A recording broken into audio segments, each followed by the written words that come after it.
Hello दोस्तों, the prime classes में आपका हार्दिक स्वागत है। जी प्यारे मित्र, मैं कुमार देवानंद यादव, प्रयागराज उत्तर प्रदेश से। आइए आप लोगों के बीच में साइंस फिजिक्स से इम्पोर्टेंट क्वेश्चन है, जो main important lesson law law of motion, गति के नियम से है। ये क्वेश्चन इससे कई बार हमने देखा कि सीजीएल का पेपर जब देने के लिए गया तो उसमें ये क्वेश्चन क्या हुआ कि कई बार पूछ लिया तथा आरआरबी का पेपर, आरआरबी में लोको पायलट और जेई, उसमें भी ये क्वेश्चन क्या हुआ कि बार बार पूछा तथा यूपी जेई का या यूपी पेट, उसमें भी हमने देखा कि ये क्वेश्चन कई बार पुटअप किया। आइए इसके बारे में डिस्कस करते हैं कि ये क्वेश्चन किस तरह से और कैसा क्वेश्चन पूछा जाता है। जैसे का इसमें क्या होता है कि गति के नियम, फर्स्ट लॉ में क्या होता है, लॉ ऑफ इनर्शिया, जड़त्व का नियम जिसे कहा जाता है, जो जड़त्व का नियम के कहा जाता है या गैलीलियो का नियम भी इसे हम कहते हैं। सेकंड लॉ क्या हुआ प्यारे मित्रों कि इसके रियल लॉ यानी कि वास्तविकता का नियम कहा गया। थर्ड नियम क्या होता है, एक्शन एंड रिएक्शन, क्रिया और प्रतिक्रिया का नियम। लेकिन जो हमारा सेकंड नियम होता है ना, इसमें क्या होता है प्यारे मित्र की गति यानी कि जो हमारा फोर्स होता है, बल बल का सूत्र निकलता है। ठीक, आइए फर्स्ट नियम के बारे में डिस्कस करते हैं कि फर्स्ट नियम होता क्या है। जैसे कि प्यारे मित्र, फर्स्ट नियम यह होता है कि यदि कोई वस्तु विराम में है तो वह विराम में ही रहेगी, और गति की अवस्था में है तो गति की अवस्था में रहेगी जब तक ले उसमें कोई बाहरी बल न लगाया जाए। इसे यह नियम किसने दिया? न्यूटन ने दिया। किसने दिया? न्यूटन। इनर्शिया, जड़त्व का नियम या गैलीलियो ने भी यह नियम दिया था। बताया क्या था? अपोजिट फोर्स, यानी कि M E F R external force होता है। ओके, यहाँ पर क्या होगा, अब इसको उल्टा कर दीजिए, R E F M external, इसको फोर्स कहेंगे। ओके, जैसे कोई इसके उदाहरण क्या होंगे, गति का जड़त्व में एग्जाम्पल, बस में अगर कोई बैठे व्यक्ति को आगे की ओर झटका लगता है, किधर? आगे की ओर झटका लगता है। विरामा का जड़त्व में क्या होता है, कम्बल में लगी धूल को डंडे से झाड़ना। अगर इनर्शिया ऑफ डायरेक्शन देखना होगा तो चलती ट्रेन से आगे की ओर उतरना, ये जड़त्व का नियम होता है। किसका? जड़त्व का नियम। आइए सेकंड नियम के बारे में डिस्कस करते हैं। क्वेश्चन क्या पूछा जाता है, एसएससी सीजीएल में क्वेश्चन किस तरह से पूछा कि चलती ट्रेन से आगे की ओर उतरना एक किसका नियम होता है। उसमें चार ऑप्शन दिया गया था, फर्स्ट नियम, सेकंड नियम, थर्ड नियम, और उसमें फोर्थ नियम गुरुत्वाकर्षण का नियम दिया गया था। लेकिन इसमें से क्या होगा कि मेरा फर्स्ट नियम न्यूटन यानी कि इनर्शिया या न्यूटन का प्रथम नियम पर आप लोग क्या करेंगे, टिक लगाएंगे। ठीक, एक क्वेश्चन हमारा था सीजीएल में पूछा गया था। आइए सेकंड लॉ के बारे में डिस्कस करते हैं, वास्तविकता का नियम। Question, which law give force formula. Second law, दूसरा नियम से सूत्र, इसका क्या होता है, F equal M into A, यानी कि force directly proportional change in momentum, संवेग में बदलाव अपान टाइम।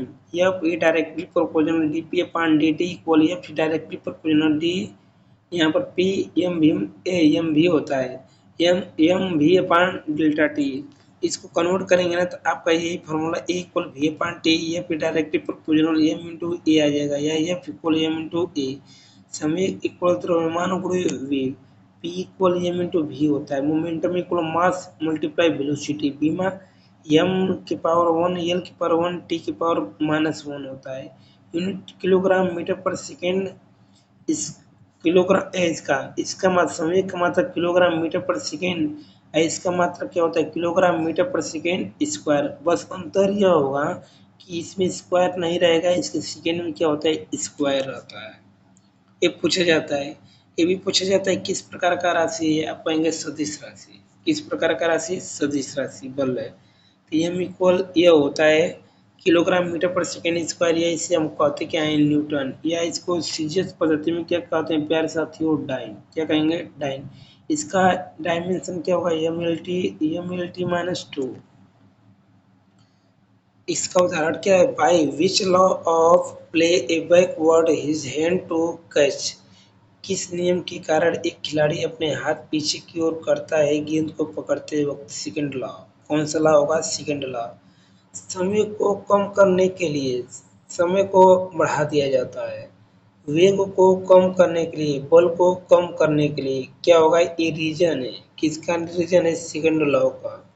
आइए इम्पल्स के बारे में समझते हैं। कम समय में लगने वाला बल, स्मॉल टाइम ऑफ फोर्स, इसे पिच फोर्स बोला जाता है। गेंद को पकड़ते वक्त लगने वाला बल, the force which applied when A player backward his hand, I equal F delta T, या इसका फार्मूला होता है। ये क्वेश्चन पूछा जाता है कि समय और वेग का फार्मूला क्या होता है? I equal F delta T, या किलोग्राम मीटर पर सेकेंड स्क्वायर इंटू सेकेंड। इसका मात्रक क्या होगा? किलोग्राम मीटर पर सेकेंड। यानी कि आवेग और संवेग, आई इक्वल पी, हम कह सकते हैं कि आई का मात्रक जो होगा वो सेम पी का मात्रक, यानी कि I for impulse, P for क्या होता है? मोमेंटम होता है। दोनों का मात्रक क्या होता है प्यारे साथियों? समान। देखिए यहाँ पर लिखा गया है इम्पल्स इक्वल मोमेंटम, आवेग इक्वल संवेग। इसका बीमा एम एल, एम के पावर वन, एल के पावर वन, टी के पावर माइनस वन, दोनों का बीमा क्या है? समान। Note second law example, spring, spring सुकर बाइक और स्कूटर बाइक कार, ये इसके क्या होगा? उदाहरण है। स्प्रिंग है, स्कूटर है, बाइक है, कार है। किसका उदाहरण है? इम्पल्स का है। I equal M into we. देखिए आ गया ना मेरा कट कर, यही होता है।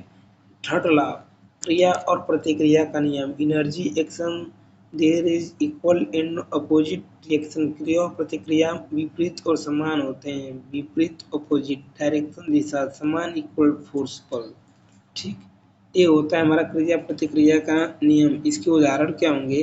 क्रिया और प्रतिक्रिया विपरीत दिशा में कार्य करते हैं। क्रिया और प्रतिक्रिया समान बल पर कार्य करते हैं।